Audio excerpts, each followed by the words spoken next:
Chapter 1 Outpost. Harry Potter was a highly unusual boy in many ways.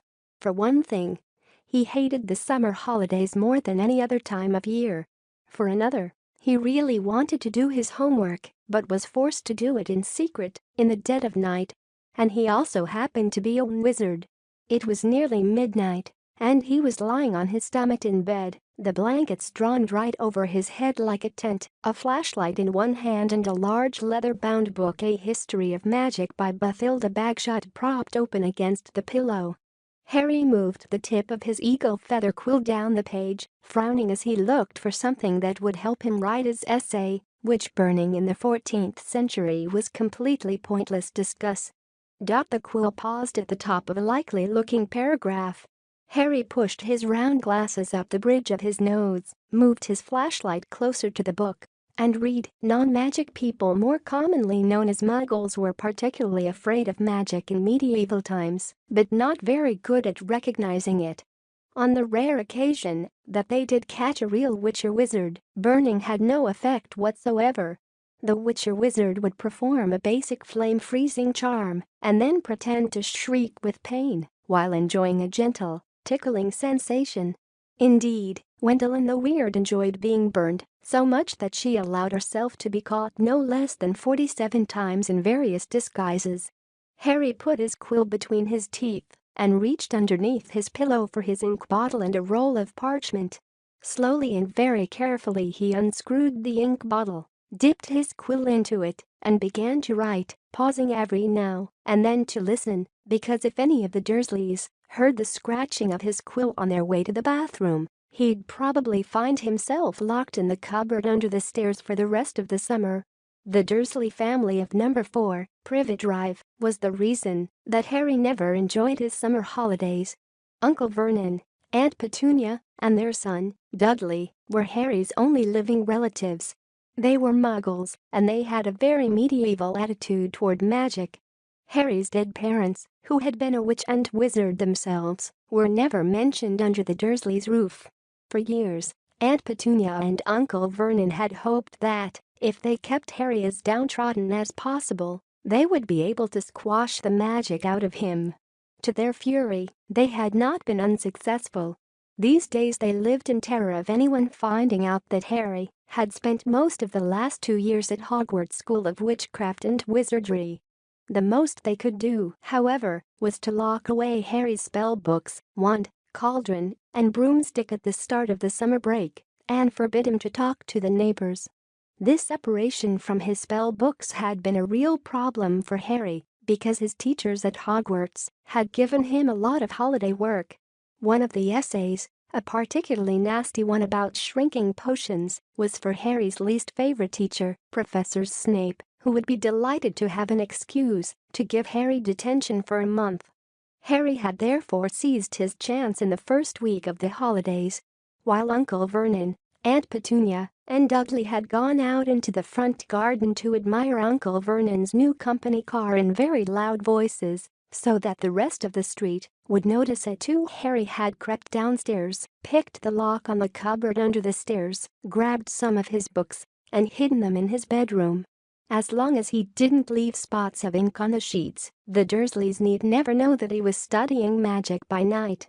Harry was particularly keen to avoid trouble with his aunt and uncle at the moment, as they were already in an especially bad mood with him, all because he'd received a telephone call from a fellow wizard 1 week into the school vacation.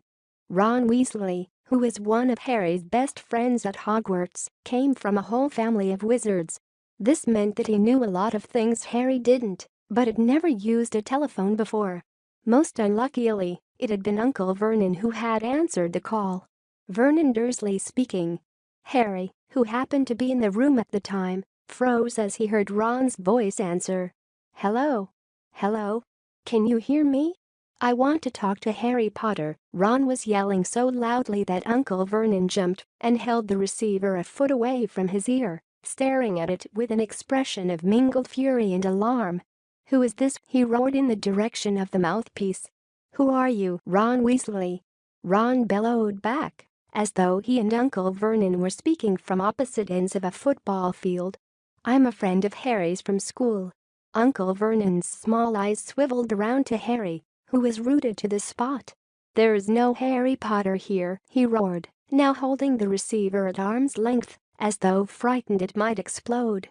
"I don't know what school you're talking about. Never contact me again.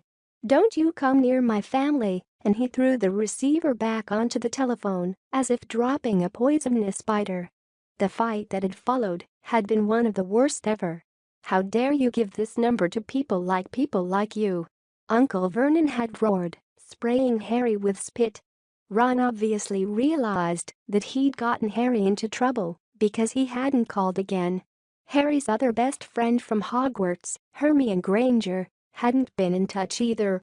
Harry suspected that Ron had warned Hermione not to call, which was a pity, because Hermione, the cleverest witch in Harry's year, had Muggle parents, knew perfectly well how to use a telephone, and would probably have had enough sense not to say that she went to Hogwarts. So Harry had had no word from any of his wizarding friends for 5 long weeks, and this summer was turning out to be almost as bad as the last one. There was just one very small improvement. After swearing that he wouldn't use her to send letters to any of his friends, Harry had been allowed to let his owl, Hedwig, out at night. Uncle Vernon had given in because of the racket Hedwig made if she was locked in her cage all the time. Harry finished writing about Wendell and the Weird and paused to listen again. The silence in the dark house was broken only by the distant, grunting snores of his enormous cousin, Dudley. It must be very late, Harry thought. His eyes were itching with tiredness. Perhaps he'd finish this essay tomorrow night. He replaced the top of the ink bottle, pulled an old pillowcase from under his bed, put the flashlight, a history of magic, his essay, quill, and ink inside it, got out of bed, and hid the lot under a loose floorboard under his bed. Then he stood up, stretched, and checked the time on the luminous alarm clock on his bedside table. It was 1 o'clock in the morning. Harry's stomach gave a funny jolt. He had been 13 years old, without realizing it, for a whole hour. Yet another unusual thing about Harry was how little he looked forward to his birthdays. He had never received a birthday card in his life. The Dursleys had completely ignored his last 2 birthdays, and he had no reason to suppose they would remember this one. Harry walked across the dark room, past Hedwig's large, empty cage, to the open window. He leaned on the sill, the cool night air pleasant on his face after a long time under the blankets. Hedwig had been absent for 2 nights now. Harry wasn't worried about her, she'd been gone this long before. But he hoped she'd be back soon. She was the only living creature in this house who didn't flinch at the sight of him. Harry, though still rather small and skinny for his age, had grown a few inches over the last year. His jet black hair, however, was just as it always had been, stubbornly untidy, whatever he did to it. The eyes behind his glasses were bright green, and on his forehead, clearly visible through his hair, was a thin scar, shaped like a bolt of lightning. Of all the unusual things about Harry, this scar was the most extraordinary of all. It was not, as the Dursleys had pretended for 10 years, a souvenir of the car crash that had killed Harry's parents, because Lily and James Potter had not died in a car crash. They had been murdered by the most feared dark wizard for 100 years, Lord Voldemort.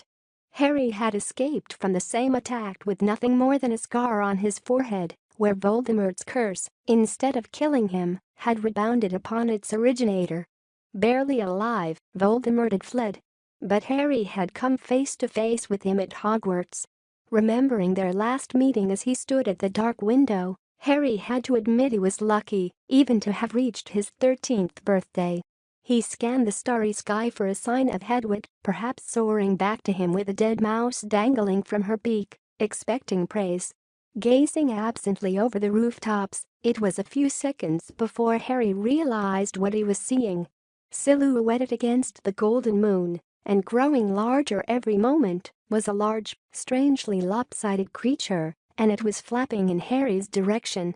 He stood quite still, watching it sink lower and lower.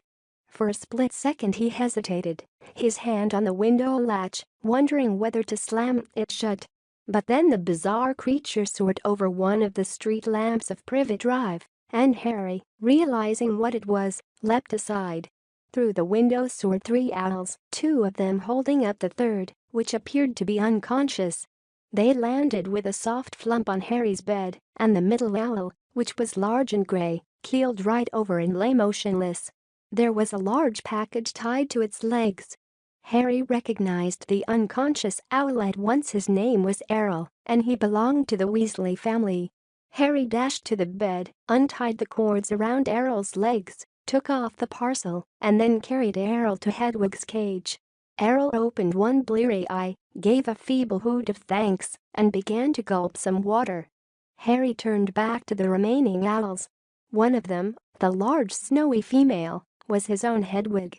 She, too, was carrying a parcel and looked extremely pleased with herself. She gave Harry an affectionate nip with her beak as he removed her burden, then flew across the room to join Errol. Harry didn't recognize the third owl, a handsome tawny one, but he knew at once where it had come from because in addition to a third package, it was carrying a letter bearing the Hogwarts crest. When Harry relieved this owl of its burden, it ruffled its feathers importantly, stretched its wings, and took off through the window into the night. Harry sat down on his bed and grabbed Errol's package, ripped off the brown paper, and discovered a present wrapped in gold and his first ever birthday card. Fingers trembling slightly, he opened the envelope. 2 pieces of paper fell out, a letter and a newspaper clipping. The clipping had clearly come out of the wizarding newspaper, the Daily Prophet, because the people in the black and white picture were moving. Harry picked up the clipping, smoothed it out, and read, "Ministry of Magic Employee Scoops Grand Prize.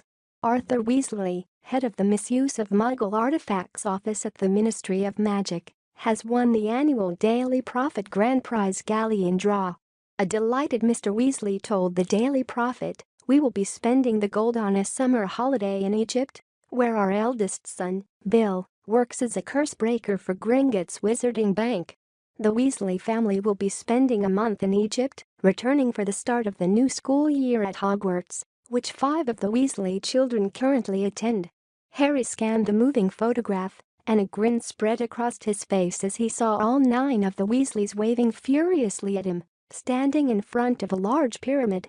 Plump little Mrs. Weasley, tall, balding Mr. Weasley, 6 sons and 1 daughter, although the black and white picture didn't show it, with flaming red hair.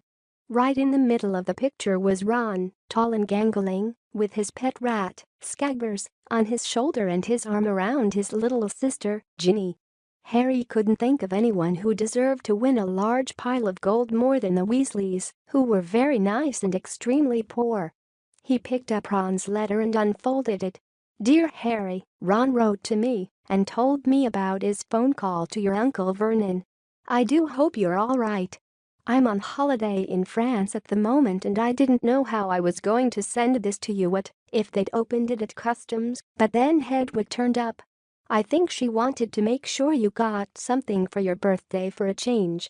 I bought your present by owl order. There was an advertisement in the Daily Prophet. I've been getting it delivered. It's so good to keep up with what's going on in the wizarding world.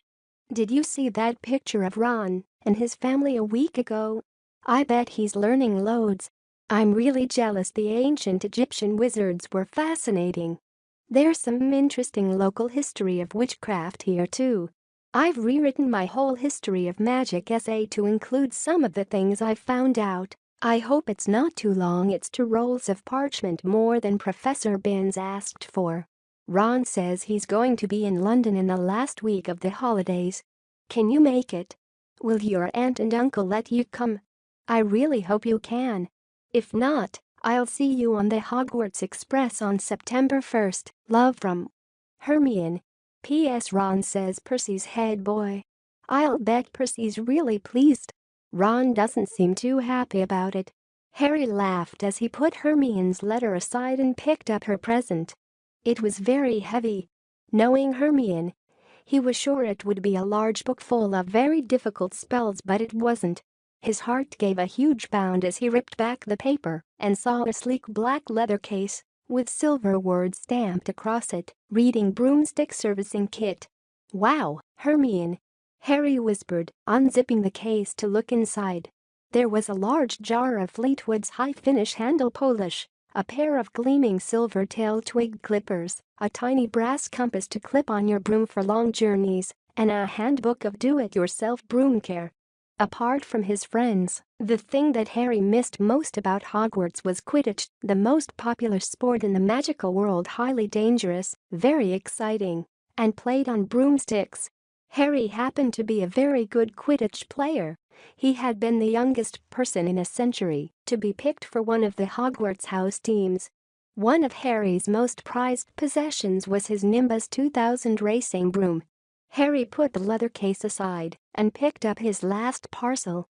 He recognized the untidy scrawl on the brown paper at once. This was from Hagrid, the Hogwarts gamekeeper. He tore off the top layer of paper and glimpsed something green and leathery, but before he could unwrap it properly, the parcel gave a strange quiver, and whatever was inside it snapped loudly, as though it had jaws. Harry froze. He knew that Hagrid would never send him anything dangerous on purpose, but then, Hagrid didn't have a normal person's view of what was dangerous. Hagrid had been known to befriend giant spiders, buy vicious, three-headed dogs from men in pubs, and sneak illegal dragon eggs into his cabin. Harry poked the parcel nervously. It snapped loudly again. Harry reached for the lamp on his bedside table, gripped it firmly in one hand, and raised it over his head, ready to strike. Then he seized the rest of the wrapping paper in his other hand and pulled. And out fell a book. Harry just had time to register its handsome green cover, emblazoned with the golden title "The Monster Book of Monsters," before it flipped onto its edge and scuttled sideways along the bed like some weird crab. "Uh-oh," Harry muttered. The book toppled off the bed with a loud clunk and shuffled rapidly across the room. Harry followed it stealthily. The book was hiding in the dark space under his desk. Praying that the Dursleys were still fast asleep, Harry got down on his hands and knees and reached toward it. Ouch! The book snapped shut on his hand and then flapped past him, still scuttling on its covers. Harry scrambled around, threw himself forward, and managed to flatten it. Uncle Vernon gave a loud sleepy grunt in the room next door. Hedwig and Arrow watched interestedly as Harry clamped the struggling book tightly in his arms, hurried to his chest of drawers, and pulled out a belt, which he buckled tightly around it. The monster book shuddered angrily, but could no longer flap and snap, so Harry threw it down on the bed and reached for Hagrid's card. "Dear Harry, happy birthday, think you might find this useful for next year. Won't say no more here. Tell you when I see you. Hope the Muggles are treating you right. All the best, Hagrid." It struck Harry as ominous that Hagrid thought a biting book would come in useful, but he put Hagrid's card up next to Ron's and Hermione's, grinning more broadly than ever. Now there was only the letter from Hogwarts left. Noticing that it was rather thicker than usual, Harry slit open the envelope, pulled out the first page of parchment within, and read, "Dear Mr. Potter, please note that the new school year will begin on September the 1st. The Hogwarts Express will leave from King's Cross Station, platform 9 3/4, at 11 o'clock. Third years are permitted to visit the village of Hogsmeade on certain weekends. Please give the enclosed permission form to your parent or guardian to sign. A list of books for next year is enclosed. Yours sincerely, Professor M. McGonagall, Deputy Headmistress." Harry pulled out the Hogsmeade permission form and looked at it, no longer grinning. It would be wonderful to visit Hogsmeade on weekends. He knew it was an entirely wizarding village, and he had never set foot there. But how on earth was he going to persuade Uncle Vernon or Aunt Petunia to sign the form? He looked over at the alarm clock. It was now 2 o'clock in the morning. Deciding that he'd worry about the Hogsmeade form when he woke up, Harry got back into bed and reached up to cross off another day on the chart he'd made for himself, counting down the days left until his return to Hogwarts. Then he took off his glasses and lay down, eyes open, facing his 3 birthday cards. Extremely unusual though he was, at that moment Harry Potter felt just like everyone else, glad, for the first time in his life, that it was his birthday. Chapter 2: Aunt Marge's Big Mistake. Harry went down to breakfast the next morning to find the three Dursleys already sitting around the kitchen table. They were watching a brand new television, a welcome home for the summer present for Dudley, who had been complaining loudly about the long walk between the fridge and the television in the living room. Dudley had spent most of the summer in the kitchen, his piggy little eyes fixed on the screen and his 5 chins wobbling as he ate continually. Harry sat down between Dudley and Uncle Vernon, a large, beefy man with very little neck and a lot of mustache. Far from wishing Harry a happy birthday, none of the Dursleys made any sign that they had noticed Harry enter the room, but Harry was far too used to this to care.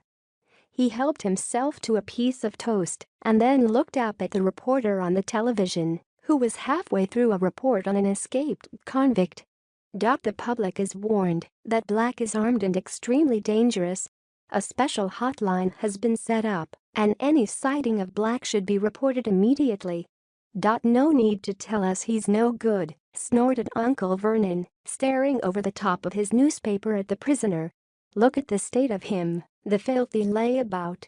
Look at his hair. He shot a nasty look sideways at Harry, whose untidy hair had always been a source of great annoyance to Uncle Vernon. Compared to the man on the television, however, whose gaunt face was surrounded by a matted, elbow-length tangle, Harry felt very well groomed indeed. The reporter had reappeared. The Ministry of Agriculture and Fisheries will announce today. Hang on, barked Uncle Vernon, staring furiously at the reporter. You didn't tell us where that maniac's escaped from. What use is that lunatic could be coming up the street right now. Aunt Petunia, who was bony and horse-faced, whipped around and peered intently out of the kitchen window. Harry knew Aunt Petunia would simply love to be the one to call the hotline number. She was the nosiest woman in the world and spent most of her life spying on the boring, law-abiding neighbors. When will they learn, said Uncle Vernon, pounding the table with his large purple fist, that hanging's the only way to deal with these people? Very true, said Aunt Petunia, who was still squinting into next door's runner beans. Uncle Vernon drained his teacup, glanced at his watch, and added, I'd better be off in a minute, Petunia. Marge's train gets in at 10. Harry, whose thoughts had been upstairs with the broomstick servicing kit, was brought back to earth with an unpleasant bump. Aunt Marge, he blurted out. To say she's not coming here, is she? Aunt Marge was Uncle Vernon's sister. Even though she was not a blood relative of Harry's, whose mother had been Aunt Petunia's sister, he had been forced to call her aunt all his life. Aunt Marge lived in the country, in a house with a large garden, where she bred bulldogs. She didn't often stay at Privet Drive, because she couldn't bear to leave her precious dogs, but each of her visits stood out horribly vividly in Harry's mind. At Dudley's 5th birthday party, Aunt Margot had whacked Harry around the shins with her walking stick to stop him from beating Dudley at musical statues. A few years later, she had turned up at Christmas with a computerized robot for Dudley and a box of dog biscuits for Harry. On her last visit, the year before Harry started at Hogwarts, Harry had accidentally trodden on the tail of her favorite dog. Ripper had chased Harry out into the garden and up a tree, and Aunt Marge had refused to call him off until past midnight. The memory of this incident still brought tears of laughter to Dudley's eyes. Marge'll be here for a week, Uncle Vernon snarled, and while we're on the subject, he pointed a fat finger threateningly at Harry, we need to get a few things straight before I go and collect her. Dudley smirked and withdrew his gaze from the television. Watching Harry being bullied by Uncle Vernon was Dudley's favorite form of entertainment. Firstly, growled Uncle Vernon, you'll keep a civil tongue in your head when you're talking to Marge. All right, said Harry bitterly, if she does when she's talking to me. Secondly, said Uncle Vernon, acting as though he had not heard Harry's reply, as Marge doesn't know anything about your abnormality, I don't want any funny stuff while she's here. You behave yourself, got me? I will if she does, said Harry through gritted teeth. And thirdly, said Uncle Vernon, his mean little eyes now slits in his great purple face, we've told Marge you attend Street. Brutus's secure center for incurably criminal boys. What? Harry yelled. And you'll be sticking to that story, boy, or there'll be trouble, spat Uncle Vernon. Harry sat there, white-faced and furious, staring at Uncle Vernon, hardly able to believe it. Aunt Marge coming for a week-long visit. It was the worst birthday present the Dursleys had ever given him, including that pair of Uncle Vernon's old socks. Well, Petunia, said Uncle Vernon, getting heavily to his feet, I'll be off to the station then.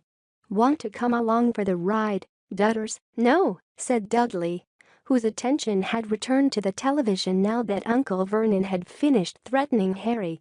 Dudley's got to make himself smart for his auntie, said Aunt Petunia, smoothing Dudley's thick blonde hair. Mummy's bought him a lovely new bow tie. Uncle Vernon clapped Dudley on his porky shoulder. See you in a bit then, he said, and he left the kitchen. Harry, who had been sitting in a kind of horrified trance, had a sudden idea. Abandoning his toast, he got quickly to his feet and followed Uncle Vernon to the front door. Uncle Vernon was pulling on his car coat. I'm not taking you, he snarled as he turned to see Harry watching him. Like I wanted to come, said Harry coldly. I want to ask you something. Uncle Vernon eyed him suspiciously. Third years at Hog at my school are allowed to visit the village sometimes, said Harry. So, snapped Uncle Vernon, taking his car keys from a hook next to the door. I need you to sign the permission form, said Harry in a rush. And why should I do that? Sneered Uncle Vernon. Well, said Harry, choosing his words carefully, it'll be hard work, pretending to Aunt Marge I go to that street. What's it's St. Brutus's secure center for incurably criminal boys, bellowed Uncle Vernon, and Harry was pleased to hear a definite note of panic in Uncle Vernon's voice. Exactly, said Harry, looking calmly up into Uncle Vernon's large, purple face. It's a lot to remember. I'll have to make it sound convincing, won't I? What if I accidentally let something slip? You'll get the stuffing knocked out of you, won't you? Roared Uncle Vernon, advancing on Harry with his fist raised. But Harry stood his ground. Knocking the stuffing out of me won't make Aunt Marge forget what I could tell her, he said grimly. Uncle Vernon stopped, his fist still raised, his face an ugly puce. But if you sign my permission form, Harry went on quickly, I swear I'll remember where I'm supposed to go to school, and I'll act like a mug like I'm normal and everything. Harry could tell that Uncle Vernon was thinking it over, even if his teeth were bared and a vein was throbbing in his temple. Right, he snapped finally. I shall monitor your behavior carefully during Marge's visit. If, at the end of it, you've toed the line and kept to the story, I'll sign your ruddy form. He wheeled around, pulled open the front door, and slammed it so hard that one of the little panes of glass at the top fell out. Harry didn't return to the kitchen. He went back upstairs to his bedroom. If he was going to act like a real muggle, he'd better start now. Slowly and sadly he gathered up all his presents and his birthday cards and hid them under the loose floorboard with his homework. Then he went to Hedwig's cage. Errol seemed to have recovered. He and Hedwig were both asleep, heads under their wings. Harry sighed, then poked them both awake. Hedwig, he said gloomily, you're going to have to clear off for a week. Go with Errol. Ron'll look after you. I'll write him a note, explaining. And don't look at me like that. Hedwig's large amber eyes were reproachful. It's not my fault. It's the only way I'll be allowed to visit Hogsmeade with Ron and Hermione. 10 minutes later, Errol and Hedwig, who had a note to Ron bound to her leg, soared out of the window and out of sight. Harry, now feeling thoroughly miserable, put the empty cage away inside the wardrobe. But Harry didn't have long to brood. In next to no time, Aunt Petunia was shrieking up the stairs for Harry to come down and get ready to welcome their guest. Do something about your hair, Aunt Petunia snapped as he reached the hall. Harry couldn't see the point of trying to make his hair lie flat. Aunt Marge loved criticizing him, so the untidier he looked, the happier she would be. All too soon, there was a crunch of gravel outside as Uncle Vernon's car pulled back into the driveway, then the clunk of the car doors and footsteps on the garden path. Get the door. Aunt Petunia hissed at Harry. A feeling of great gloom in his stomach, Harry pulled the door open. On the threshold stood Aunt Marge. She was very like Uncle Vernon, large, beefy, and purple-faced. She even had a mustache, though not as bushy as his. In one hand she held an enormous suitcase, and tucked under the other was an old and evil-tempered bulldog. "Where's my dudders?" roared Aunt Marge. "Where's my Neffy Pooh?" Dudley came waddling down the hall, his blonde hair plastered flat to his fat head, a bow tie just visible under his many chins. Aunt Marge thrust the suitcase into Harry's stomach, knocking the wind out of him, seized Dudley in a tight one-armed hug, and planted a large kiss on his cheek. Harry knew perfectly well that Dudley only put up with Aunt Marge's hugs because he was well paid for it, and sure enough, when they broke apart, Dudley had a crisp 20-pound note clutched in his fat fist. "Petunia!" shouted Aunt Marge, striding past Harry, as though he was a hat stand. Aunt Marge and Aunt Petunia kissed, or rather, Aunt Marge bumped her large jaw against Aunt Petunia's bony cheekbone. Uncle Vernon now came in, smiling jovially as he shut the door. "Tea, Marge," he said. "And what will Ripper take?" "Ripper can have some tea out of my saucer," said Aunt Marge as they all proceeded into the kitchen, leaving Harry alone in the hall with the suitcase. But Harry wasn't complaining. Any excuse not to be with Aunt Marge was fine by him, so he began to heave the case upstairs into the spare bedroom, taking as long as he could. By the time he got back to the kitchen, Aunt Marge had been supplied with tea and fruit cake, and Ripper was lapping noisily in the corner. Harry saw Aunt Petunia wince slightly as specks of tea and drool flecked her clean floor. Aunt Petunia hated animals. "Who's looking after the other dogs, Marge?" Uncle Vernon asked. "Oh, I've got Colonel Fubster managing them," boomed Aunt Marge. "He's retired now, good for him to have something to do. But I couldn't leave poor old Ripper. He pines if he's away from me." Ripper began to growl again as Harry sat down. This directed Aunt Marge's attention to Harry for the first time. "So," she barked. "Still here, are you?" "Yes," said Harry. "Don't you say yes in that ungrateful tone," Aunt Marge growled. "It's damn good of Vernon and Petunia to keep you. Wouldn't have done it myself. You'd have gone straight to an orphanage if you'd been dumped on my doorstep." Harry was bursting to say that he'd rather live in an orphanage than with the Dursleys, but the thought of the Hogsmeade form stopped him. He forced his face into a painful smile. "Don't you smirk at me," boomed Aunt Marge. "I can see you haven't improved since I last saw you. I hoped school would knock some manners into you."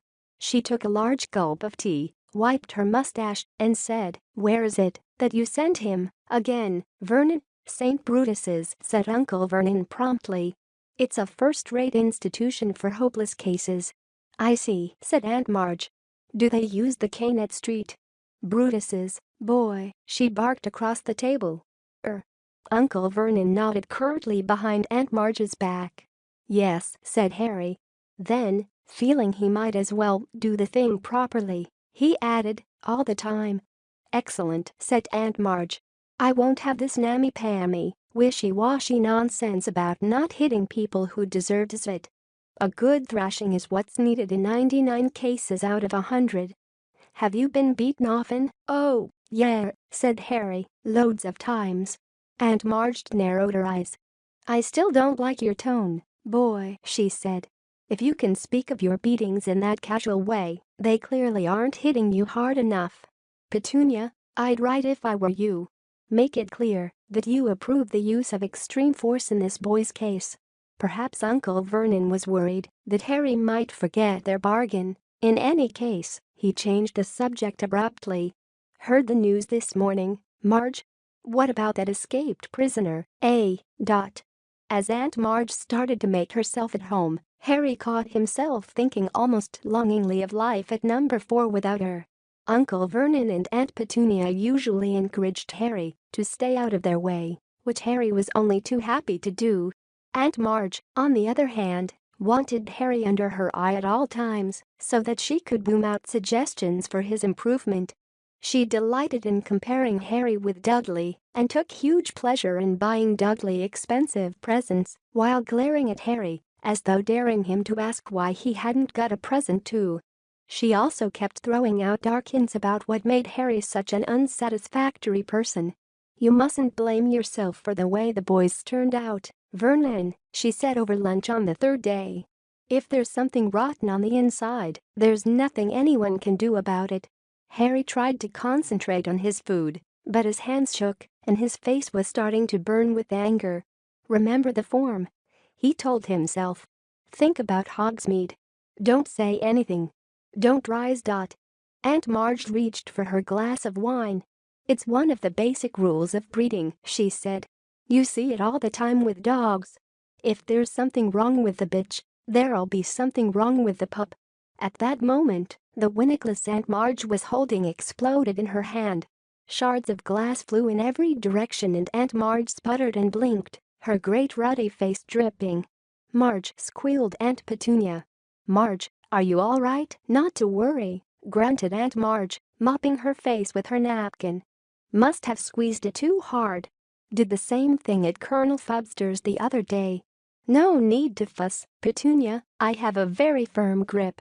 But Aunt Petunia and Uncle Vernon were both looking at Harry suspiciously, so he decided he'd better skip dessert and escape from the table as soon as he could. Outside in the hall, he leaned against the wall, breathing deeply. It had been a long time since he'd lost control and made something explode. He couldn't afford to let it happen again. The Hogsmeade form wasn't the only thing at stake. If he carried on like that, he'd be in trouble with the Ministry of Magic. Harry was still an underage wizard, and he was forbidden by wizard law to do magic outside school. His record wasn't exactly clean either. Only last summer he'd gotten an official warning that had stated quite clearly that if the ministry got wind of any more magic in Privet Drive, Harry would face expulsion from Hogwarts. He heard the Dursleys leaving the table and hurried upstairs out of the way. Harry got through the next 3 days by forcing himself to think about his handbook of do-it-yourself broom care whenever Aunt Marge started on him. This worked quite well, though it seemed to give him a glazed look because Aunt Marge started voicing the opinion that he was mentally subnormal. At long last, the final regular evening of Marge's stay arrived. Aunt Petunia cooked a fancy dinner and Uncle Vernon uncorked several bottles of wine. They got all the way through the soup and the salmon without a single mention of Harry's faults. During the lemon meringue pie, Uncle Vernon bored them with a long talk about Grunnings, his drill-making company. Then Aunt Petunia made coffee and Uncle Vernon brought out a bottle of brandy. "Can I tempt you, Marge?" Aunt Marge had already had quite a lot of wine. Her huge face was very red. "Just a small one, then," she chuckled. "A bit more than that. And a bit more. That's the ticket." Dudley was eating his fourth slice of pie. Aunt Petunia was sipping coffee with her little finger sticking out. Harry really wanted to disappear into his bedroom, but he met Uncle Vernon's angry little eyes and knew he would have to sit it out. Said Aunt Marge, smacking her lips and putting the empty brandy glass back down. "Excellent nosh, Petunia. It's normally just a fry-up for me of an evening, with 12 dogs to look after." She burped richly and patted her great tweed stomach. "Pardon me, but I do like to see a healthy-sized boy," she went on, winking at Dudley. "You'll be a proper-sized man, Dudders, like your father." "Yes, I'll have a spot more brandy, Vernon. Now, this one here." She jerked her head at Harry, who felt his stomach clench. "The handbook," he thought quickly. "This one's got a mean, runty look about him. You get that with dogs.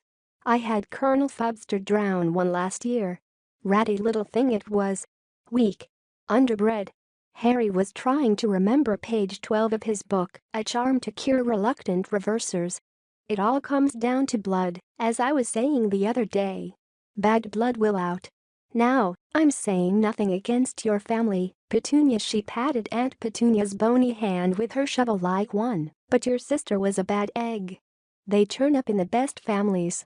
Then she ran off with a wastrel, and here's the result right in front of us. Harry was staring at his plate, a funny ringing in his ears. "Grasp your broom firmly by the tail," he thought. but he couldn't remember what came next. Aunt Marge's voice seemed to be boring into him like one of Uncle Vernon's drills. "This Potter," said Aunt Marge loudly, seizing the brandy bottle and splashing more into her glass and over the tablecloth. "You never told me what he did." Uncle Vernon and Aunt Petunia were looking extremely tense. Dudley had even looked up from his pie to gape at his parents. "He didn't work," said Uncle Vernon, with half a glance at Harry. "Unemployed."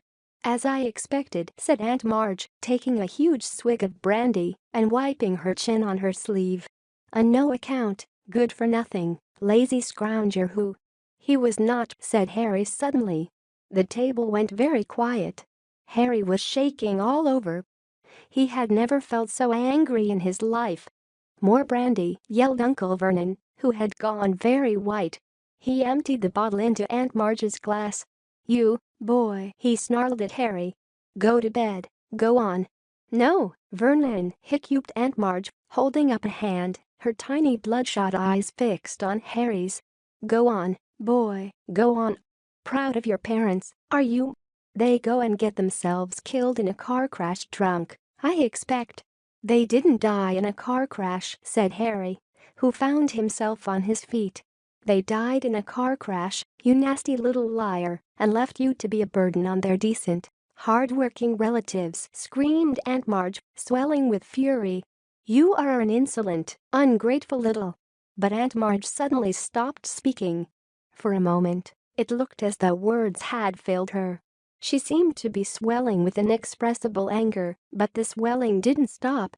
Her great red face started to expand, her tiny eyes bulged, and her mouth stretched too tightly for speech. Next second, several buttons had just burst from her tweed jacket and pinged off the walls. She was inflating like a monstrous balloon, her stomach bursting free of her tweed waistband, each of her fingers blowing up like a salami. "Marge!" yelled Uncle Vernon and Aunt Petunia together as Aunt Marge's whole body began to rise off her chair toward the ceiling. She was entirely round now, like a vast live buoy with piggy eyes, and her hands and feet stuck out weirdly as she drifted up into the air, making apoplectic popping noises. Ripper came skidding into the room, barking madly. "No!" Uncle Vernon seized one of Marge's feet and tried to pull her down again, but was almost lifted from the floor himself. A second later, Ripper leapt forward and sank his teeth into Uncle Vernon's leg. Harry tore from the dining room before anyone could stop him, heading for the cupboard under the stairs. The cupboard door burst magically open as he reached it. In seconds, he had heaved his trunk to the front door. He sprinted upstairs and threw himself under the bed, wrenching up the loose floorboard, and grabbed the pillowcase full of his books and birthday presents. He wriggled out, seized Hedwig's empty cage, and dashed back downstairs to his trunk, just as Uncle Vernon burst out of the dining room, his trouser leg in bloody tatters. "Come back in here," he bellowed. "Come back and put her right." But a reckless rage had come over Harry. He kicked his trunk open, pulled out his wand, and pointed it at Uncle Vernon. "She deserved it," Harry said, breathing very fast. "She deserved what she got. You keep away from me." He fumbled behind him for the latch on the door. "I'm going," Harry said. "I've had enough." And in the next moment, he was out in the dark, quiet street, heaving his heavy trunk behind him, Hedwig's cage and Chapter 3 The Night Bus. Harry was several streets away before he collapsed onto a low wall in Magnolia Crescent, panting from the effort of dragging his trunk. He sat quite still, anger still surging through him, listening to the frantic thumping of his heart. But after 10 minutes alone in the dark street, a new emotion overtook him, panic. Whichever way he looked at it, he had never been in a worse fix. He was stranded, quite alone, in the dark Muggle world, with absolutely nowhere to go. And the worst of it was, he had just done serious magic, which meant that he was almost certainly expelled from Hogwarts. He had broken the decree for the restriction of underage wizardry so badly, he was surprised Ministry of Magic representatives weren't swooping down on him where he sat. Harry shivered and looked up and down Magnolia Crescent. What was going to happen to him? Would he be arrested, or would he simply be outlawed from the wizarding world? He thought of Ron and Hermione, and his heart sank even lower.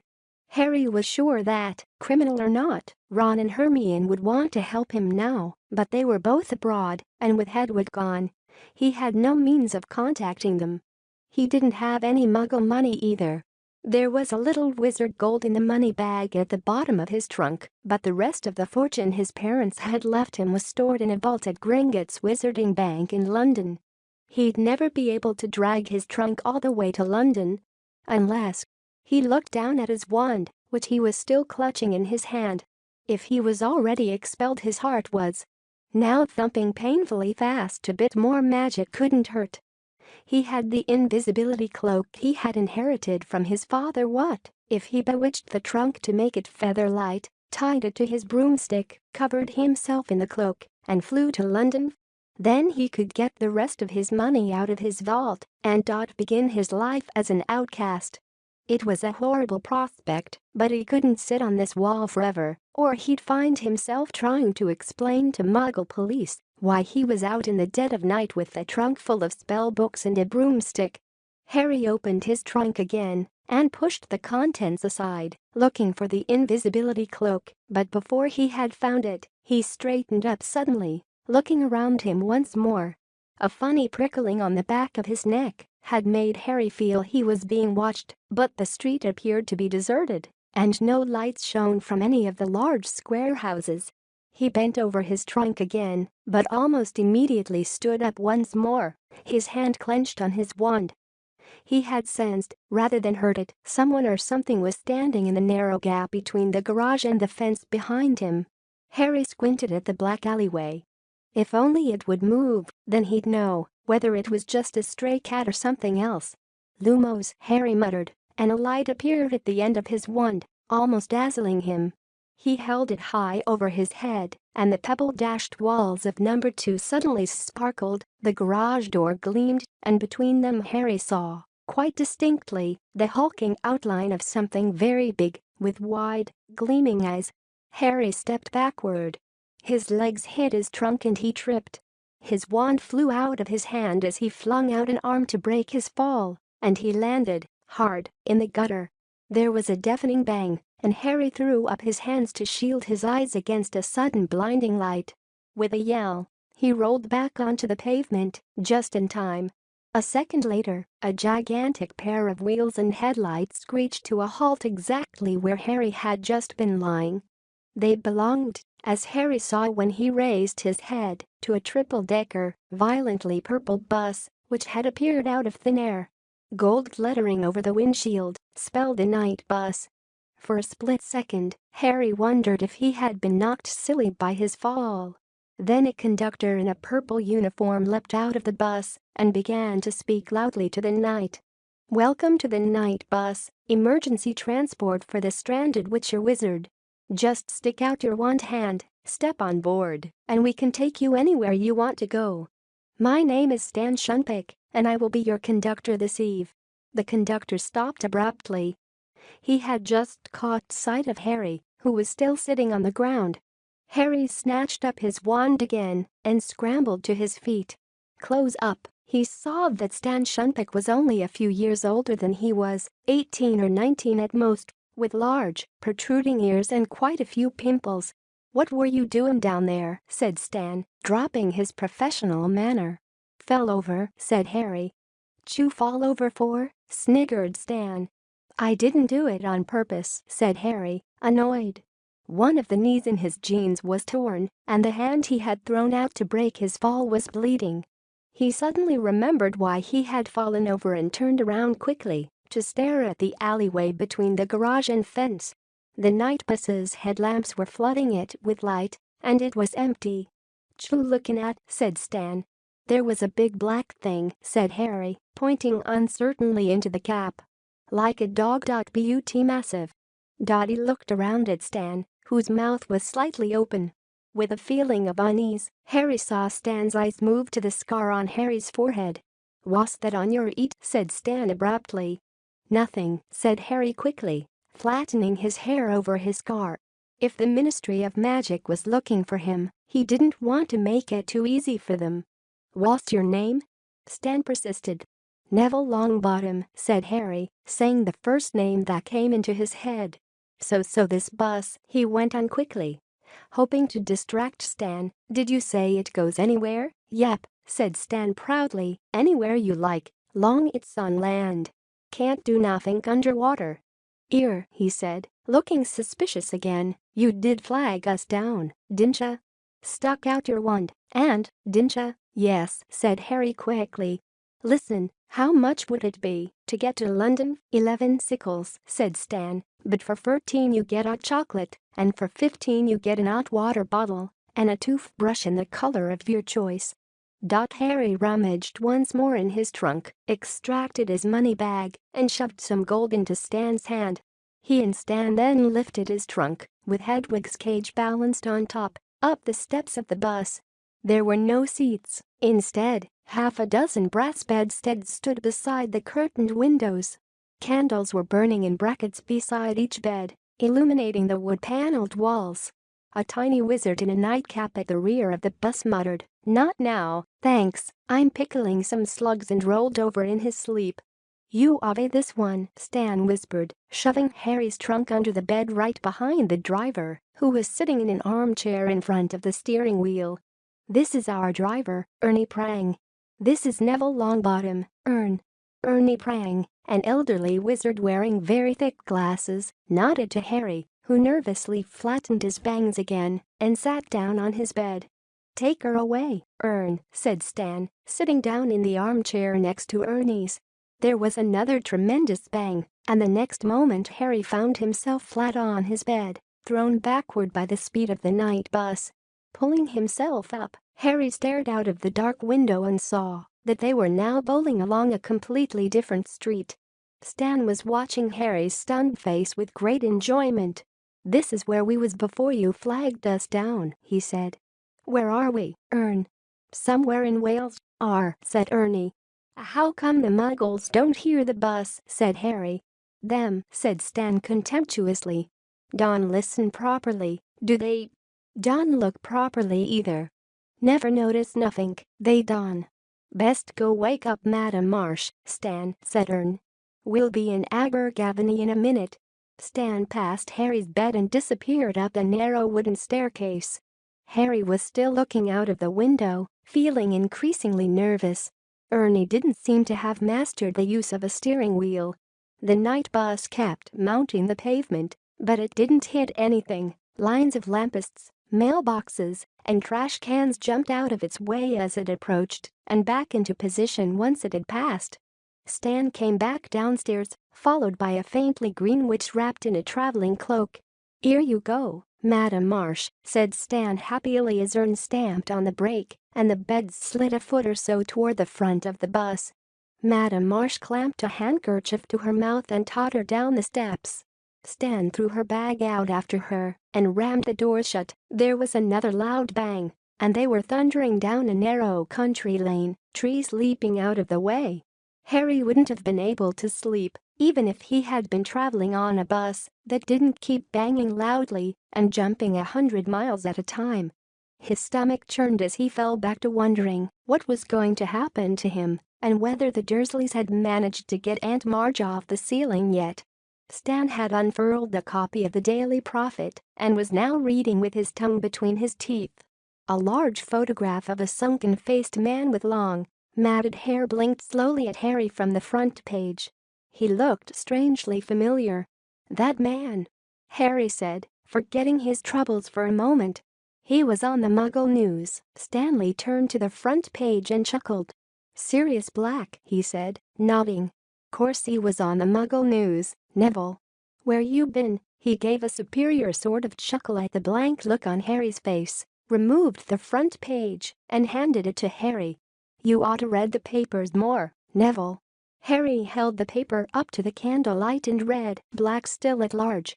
Sirius Black, possibly the most infamous prisoner ever to be held in Azkaban Fortress, is still eluding capture, the Ministry of Magic confirmed today." "We are doing all we can to recapture Black," said the Minister of Magic, Cornelius Fudge, this morning, "and we beg the magical community to remain calm." Fudge has been criticized by some members of the International Federation of Warlocks for informing the Muggle Prime Minister of the crisis. "Well, really, I had to, don't you know," said an irritable Fudge. "Black is mad. He's of danger to anyone who crosses him, magic or Muggle. I have the Prime Minister's assurance that he will not breathe a word of Black's true identity to anyone. And let's face it, who'd believe him if he did, while Muggles have been told that Black is carrying a gun, a kind of metal wand that Muggles use to kill each other.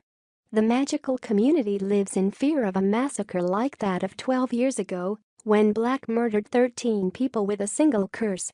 Harry looked into the shadowed eyes of Sirius Black, the only part of the sunken face that seemed alive.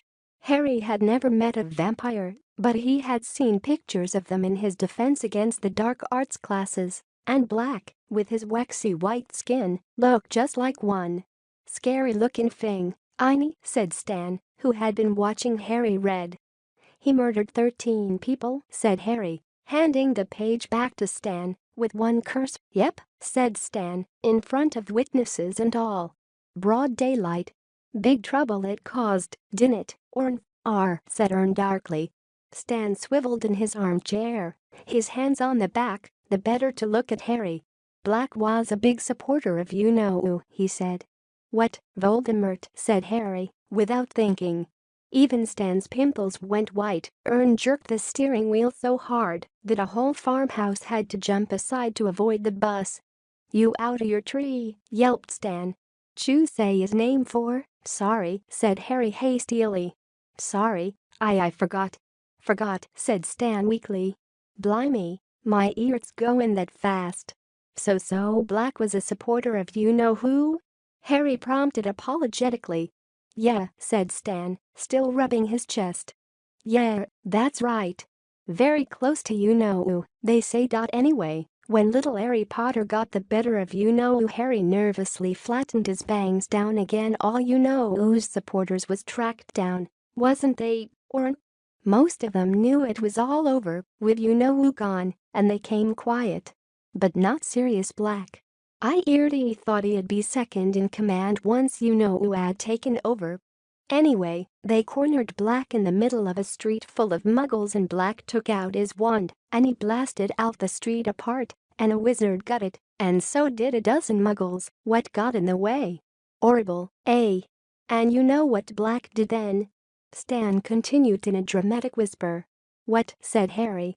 "Laughed," said Stan. "Just stood there and laughed.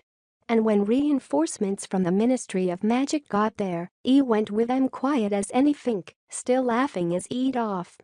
'Cause he's mad, Einie, or Einie mad. If he weren't when he went to Azkaban, he will be now," said Ern in his slow voice. "I'd blow myself up before I set foot in that place. Serves him right, mind you. After what he did. They had a job covering it up, didn't they, Ern?" Stan said. "Ole Street blown up and all the Muggles dead." "What was it they said had happened, Ern?" "Gas explosion," grunted Ernie. "And now he's out," said Stan, examining the newspaper picture of Black's gaunt face again. "Never been a breakout from Azkaban before, has there, Orn? Beats me how he did it. Frightening, eh? Mind, I don't fancy his chances against them Azkaban guards, eh, Ern?" Ernie suddenly shivered. "Talk about some ad else, Stan, there's a good lad. The Azkaban guards give me the cola wobbles." Stan put the paper away reluctantly, and Harry leaned against the window of the night bus, feeling worse than ever. He couldn't help imagining what Stan might be telling his passengers in a few nights' time. "Hear about that Harry Potter? Blew up his aunt. We had him here on the night bus, didn't we, Orn? He was trying to run for it. He, Harry, had broken wizard law just like Sirius Black. Was inflating Aunt Marge bad enough to land him in Azkaban?" Harry didn't know anything about the wizard prison, though everyone he'd ever heard speak of it did so in the same fearful tone. Hagrid, the Hogwarts gamekeeper, had spent 2 months there only last year. Harry wouldn't soon forget the look of terror on Hagrid's face when he had been told where he was going, and Hagrid was one of the bravest people Harry knew. The night bus rolled through the darkness, scattering bushes and wistebaskets, telephone booths and trees, and Harry lay, restless and miserable, on his feather bed. After a while, Stan remembered that Harry had paid for hot chocolate but poured it all over Harry's pillow when the bus moved abruptly from Anglesea to Aberdeen. One by one, wizards and witches in dressing gowns and slippers descended from the upper floors to leave the bus. They all looked very pleased to go. Finally, Harry was the only passenger left. "Right then, Neville," said Stan, clapping his hands. "Whereabouts in London?" "Diagon Alley," said Harry. "Righto," said Stan. "Hold tight then." Bang! They were thundering along Charing Cross Road. Harry sat up and watched buildings and benches squeezing themselves out of the night bus's way. The sky was getting a little lighter. He would lie low for a couple of hours, go to Gringotts the moment it opened, then set off where, he didn't know. Ern slammed on the brakes and the night bus skidded to a halt in front of a small and shabby-looking pub, the Leaky Cauldron, behind which lay the magical entrance to Diagon Alley. "Thanks," Harry said to Ern. He jumped down the steps and helped Stan lower his trunk and Hedwig's cage onto the pavement. "Well," said Harry. By then, but Stan wasn't paying attention. Still standing in the doorway to the bus, he was goggling at the shadowy entrance to the Leaky Cauldron. "There you are," Harry said a voice. Before Harry could turn, he felt a hand on his shoulder. At the same time, Stan shouted, "Blimey! Ern, come here! Come here!" Harry looked up at the owner of the hand on his shoulder and felt a bucketful of ice cascade into his stomach. He had walked right into Cornelius Fudge, the Minister of Magic himself. Stan leapt onto the pavement beside them. "What did you call Neville, Minister?" he said excitedly. Fudge, a portly little man in a long, pinstriped cloak, looked cold and exhausted. "Neville," he repeated, frowning. "This is Harry Potter." "I knew it," Stan shouted gleefully. Ern. Guess who Neville is, Ern. He's Harry Potter." "I can see a scar." "Yes," said Fudge testily. "Well, I'm very glad the night bus picked Harry up, but he and I need to step inside the Leaky Cauldron now." Fudge increased the pressure on Harry's shoulder, and Harry found himself being steered inside the pub. A stooping figure bearing a lantern appeared through the door behind the bar. It was Tom, the wise and toothless landlord. "You've got him, Minister," said Tom. "Will you be wanting anything? Beer? Brandy? Perhaps a pot of tea?" said Fudge, who still hadn't let go of Harry.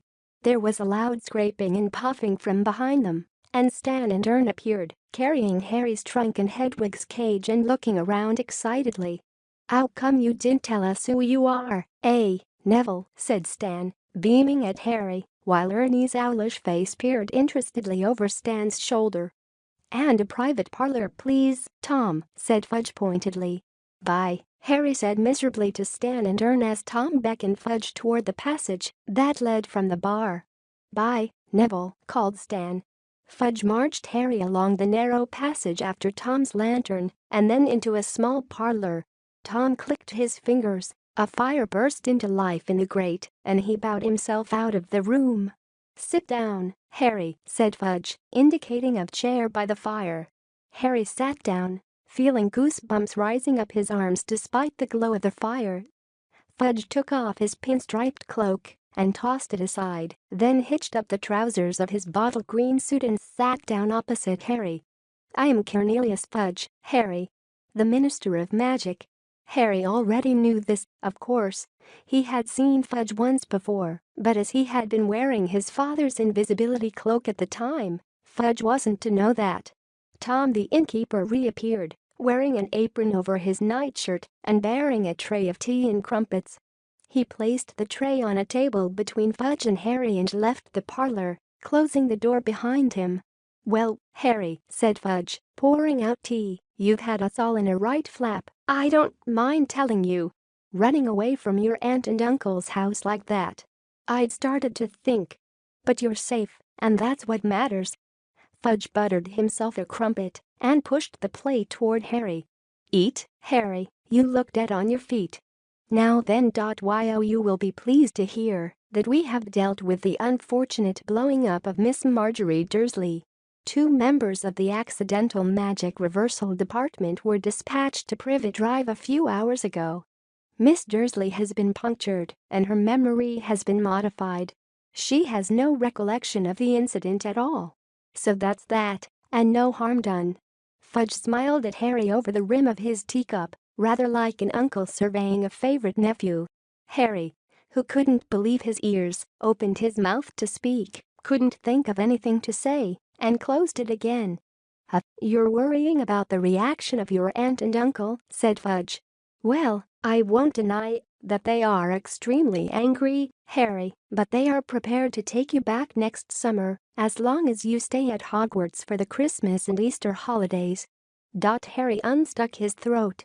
"I always stay at Hogwarts for the Christmas and Easter holidays," he said, "and I don't ever want to go back to Privet Drive."